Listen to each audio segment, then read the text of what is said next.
Corporate दुनिया में आज हम बताने जा रहे हैं 12 लाख करोड़ रुपए के हॉस्पिटल मार्केट की इनसाइड स्टोरी। 1980 के दशक में जब डॉक्टर प्रताप सी रेड्डी ने चेन्नई में पहला अपोलो हॉस्पिटल खोला, तो ये भारत में कॉरपोरेट हेल्थ केयर का पहला बड़ा कदम था।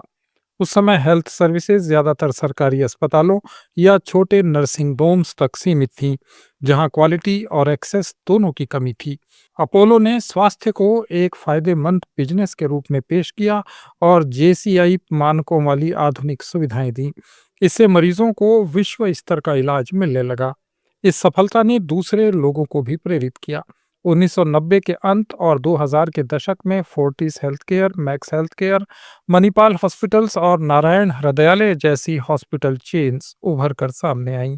फोर्टिस ने 2001 में पहला अस्पताल शुरू किया और तेजी से विस्तार किया, जबकि मैक्स ने दिल्ली एनसीआर में प्रीमियम केयर पर फोकस किया। नारायण हेल्थ ने डॉक्टर देवी प्रसाद शेट्टी के नेतृत्व में अफोर्डेबल हाई वॉल्यूम मॉडल अपनाया, जहां हार्ट सर्जरी जैसी महंगी प्रक्रियाओं को कम कीमत पर उपलब्ध कराया गया। मणिपाल ने साउथ इंडिया में मजबूत आधार बनाया और बाद में पूरे देश में फैला। इस चेन ने प्राइवेट हेल्थ केयर को संगठित रूप दिया, जहां पहले ट्रस्ट रन या छोटे क्लिनिक्स चलते थे। इस विकास की एक महत्वपूर्ण कड़ी रही है इस चेन की टेक्नोलॉजी इंटीग्रेशन। अपोलो ने शुरुआत से ही ई हेल्थ रिकॉर्ड्स और टेलीमेडिसिन को अपनाया, जो अब पूरे नेटवर्क में इंटीग्रेटेड है। अपोलो की अपोलो टेली हेल्थ सेवा ने देश के ग्रामीण क्षेत्रों में एक्सपर्ट्स तक पहुंच बढ़ाई, जहां मरीज वीडियो कंसल्टेशन के माध्यम से कार्डियोलॉजिस्ट या ऑन्कोलॉजिस्ट से जुड़ सकते हैं। इसी तरह फोर्टिस ने AI based diagnostic tools launch किए हैं, जैसे छाती के एक्सरे में कैंसर डिटेक्शन के लिए मशीन लर्निंग एल्गोरिदम, जो डायग्नोसिस को सटीकता से 95% तक बढ़ा देते हैं। मैक्स हेल्थ केयर ने रोबोटिक सर्जरी में अग्रणी भूमिका निभाई, जहां द विंसेंट सिस्टम का उपयोग न्यूरोसर्जरी और गायनी प्रक्रियाओं में किया जाता है। इससे रिकवरी टाइम 30% तक कम हो गया। नारायण हेल्थ का high volume low cost model अब डिजिटल प्लेटफॉर्म से जुड़ गया है, जहां मोबाइल ऐप के जरिए प्री ऑपरेटिव चेकअप और पोस्ट ऑपरेटिव फॉलोअप मैनेज होते हैं। मणिपाल ने वीआर बेस्ड सिमुलेशन ट्रेनिंग को अपनाया, जो डॉक्टर्स को जटिल सर्जरी प्रैक्टिस करने में मदद करता है। ये इनोवेशन न केवल मरीजों की सुरक्षा बढ़ाते हैं, बल्कि ऑपरेशनल एफिशिएंसी भी सुधारते हैं। जैसे अपोलो में आईओटी इनेबल्ड डिवाइसेस से रियल टाइम मॉनिटरिंग होती है। कोविड 19 महामारी ने इस ट्रेंड को तेज किया, जहां टेलीमेडिसिन का उपयोग 300% तक बढ़ गया। इसके अलावा बिग डेटा एनालिटिक्स से पेशेंट आउटकम्स ट्रैक होते हैं, जो पर्सनलाइज्ड ट्रीटमेंट प्लान्स बनाते हैं। उदाहरण के तौर पर मैक्स का प्रेडिक्टिव एनालिटिक्स टूल डायबिटीज के मरीजों में कॉम्प्लिकेशंस की भविष्यवाणी करता है। इससे प्रिवेंटिव केयर पर फोकस बढ़ा। ये तकनीकी कदम प्राइवेट चेन को ग्लोबल कॉम्पिटिटर से जोड़ते हैं और भारत को मेडिकल इनोवेशन का हब बनाने में योगदान देते हैं। आज ये चेन भारत की हेल्थ केयर इंडस्ट्री का मुख्य आधार है। अपोलो हॉस्पिटल्स सबसे बड़ी चेन है, जिसके 70 से ज़्यादा अस्पताल और करीब 10,000 बेड्स हैं। इस साल अपोलो के पास लगभग 10,209 बेड्स हैं और ये एशिया की सबसे बड़ी इंटीग्रेटेड हेल्थ केयर ग्रुप है। मणिपाल हॉस्पिटल्स के पास 9,000 से 10,000 के बीच में बेड हैं, जबकि मैक्स हेल्थ केयर के पास 5,000, फोर्टिस के पास 5,800 और नारायण हेल्थ के पास 6,100 बेड्स हैं। मेदांता के पास भी 5,000 से ज़्यादा बेड हैं। कई और महत्वपूर्ण नामों में एस्टरडीएम, केआईएमएस और यथार्थ शामिल हैं। ये चेन मल्टी स्पेशलिटी और सुपर स्पेशलिटी सेवाएं देती हैं, जैसे कार्डियोलॉजी, ऑन्कोलॉजी, न्यूरोलॉजी, ट्रांसप्लांट और रोबोटिक सर्जरी। इन सेवाओं की गुणवत्ता सुनिश्चित करने के लिए चेन्स ने सर्टिफिकेशन पर जोर दिया है। अपोलो और फोर्टिस एनएबीएच और एनएबीएल एक्रेडिटेड हैं, जबकि मैक्स ने आईएसओ 9001 को अपनाया है। नारायण हेल्थ का अफोर्डेबल मॉडल डब्ल्यूएचओ गाइडलाइन से प्रेरित है, जहां हार्ट सर्जरी की सफलता 98% से ज़्यादा है। इसके अलावा ये चेन सस्टेनेबिलिटी पर फोकस कर रही हैं। अपोलो ने ग्रीन हॉस्पिटल इनिशिएटिव लॉन्च किया, जिसमें सोलर पैनल्स और वेस्ट मैनेजमेंट सिस्टम से कार्बन फुटप्रिंट को 20% कम किया गया। फोर्टिस ने वाटर रिसाइकलिंग प्लांट्स लगाए, जो सालाना लाखों लीटर पानी बचाते हैं। मैक्स ने zero waste to landfill programme शुरू किया, जहां बायोमेडिकल वेस्ट को रीयूजेबल एनर्जी में बदला जाता है। मणिपाल ने भी इको फ्रेंडली बिल्डिंग्स बनाई, जो एलईडी सर्टिफाइड हैं। ये प्रयास न केवल पर्यावरण का संरक्षण करते हैं, बल्कि कॉरपोरेट सोशल रिस्पॉन्सिबिलिटी के तहत कम्युनिटी हेल्थ प्रोग्राम्स को भी समर्थन देते हैं, जैसे अपोलो का health education for rural India. Revenue के मामले में अपोलो इन सब में आगे है।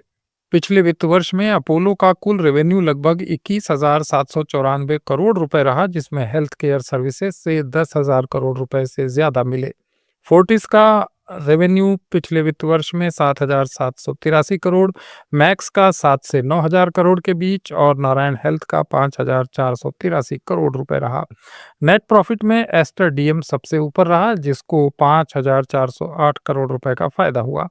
अपोलो को 1,505 करोड़ रुपए, मैक्स को 1,076 करोड़, फोर्टिस को 809 करोड़ और नारायणन को 791 करोड़ रुपए का फायदा हुआ।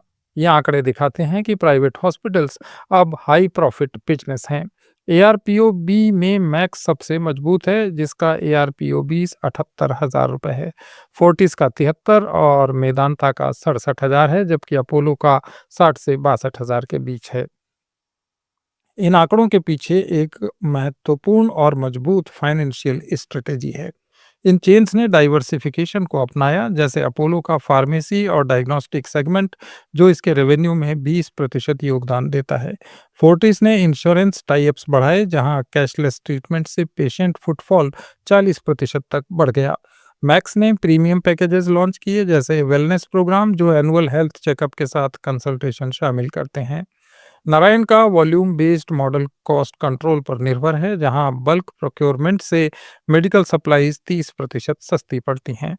अब ये चेन्स आईपीओ और मर्जर से भी फंडिंग जुटा रही हैं। इस चेन की मार्केटिंग और ब्रांडिंग स्ट्रेटेजी काफ़ी सोची समझी है। अपोलो ने ब्रांड को ट्रस्ट और इनोवेशन पर बनाया। ये digital health, Apollo 24/7 app, preventive care और मेडिकल टूरिज्म पर फोकस करता है। अपोलो ने सेलिब्रिटी एंडोर्समेंट और टीवी कैंपेन से ब्रांड बनाया, साथ ही इंटरनेशनल मरीजों के लिए हेल इन इंडिया जैसी पहल की। Max health care premium branding पर जोर देता है, जहां दिल्ली एनसीआर और मुंबई जैसे शहरों में हाई एंड केयर को प्रमोट किया जाता है। ये सोशल मीडिया, पेशेंट टेस्टिमोनियल्स और पार्टनरशिप्स का इस्तेमाल करता है। फोर्टिस इंटीग्रेटेड नेटवर्क और ग्लोबल स्टैंडर्ड्स को हाईलाइट करता है, खासकर कार्डियक और ऑन्कोलॉजी में। नारायण हेल्थ अफोर्डेबल एक्सीलेंस की ब्रांडिंग करता है, जहां कम कीमत पर हाई वॉल्यूम केयर को प्रमोट किया जाता है। मणिपाल पेशेंट सेंट्रिक और फैमिली ओरिएंटेड इमेज बनाता है।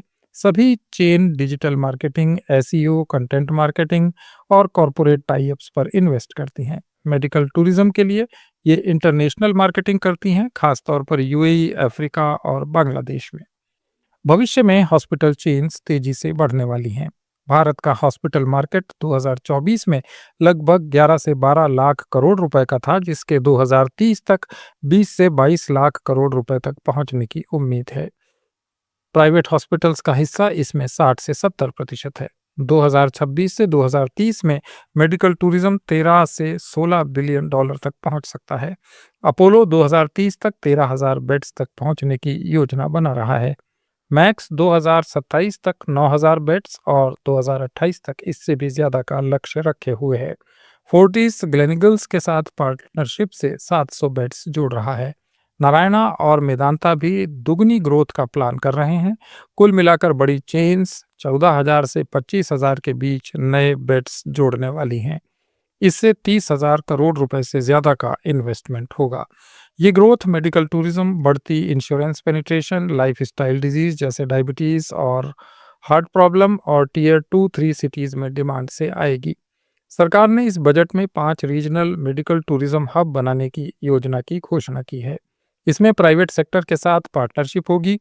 ये हब आयुष, रिहैबिलिटेशन और डायग्नोस्टिक्स को इंटीग्रेट करेंगे। हालांकि इसमें कुछ चुनौतियां भी हैं, जैसे रेगुलेशंस, हाई कैपिटल कॉस्ट और स्टाफ की कमी। फिर भी ये चेन्स काफ़ी अच्छा प्रदर्शन कर रही हैं, जो निवेशकों को आकर्षित कर रहा है। प्राइवेट इक्विटी फर्म्स जैसे केकेआर, टेमसेक और ब्लैकस्टोन इसमें बड़े स्टेक होल्डर्स हैं। कुल मिलाकर भारत में प्राइवेट हॉस्पिटल चेन न सिर्फ हेल्थ सर्विसेज को बेहतर बना रही हैं, बल्कि एक मजबूत बिजनेस मॉडल के रूप में भी उभर रही हैं। आने वाले वर्षों में ये इंडस्ट्री 200 बिलियन डॉलर से ज़्यादा की हो जाएगी, जहां क्वालिटी, एक्सेस और अफोर्डेबिलिटी का बैलेंस बनाना मुख्य चुनौती होगा। ये बदलाव आम आदमी के लिए बेहतर इलाज ला रहा है और इकोनॉमी में रोजगार और निवेश बढ़ा रहा है। कॉरपोरेट दुनिया में आज इतना ही। कॉरपोरेट सब्जेक्ट्स पर हमारे इस डेली ऑडियो वीडियो शो को रोज देखने के लिए फॉलो करें लेट्स माइक चैनल को।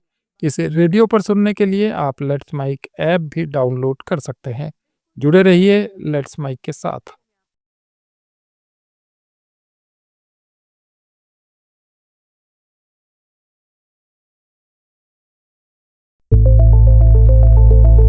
It's time for news. It's time for more than radio. Presenting the first radio news app, Let's Mic. Let's Mic, a news-based app on your phone where you get to watch and listen news, talk shows, interviews, radio show podcasts. On Let's Mic, you get all relevant information of TV, print, radio, podcast, and digital. Let's Mic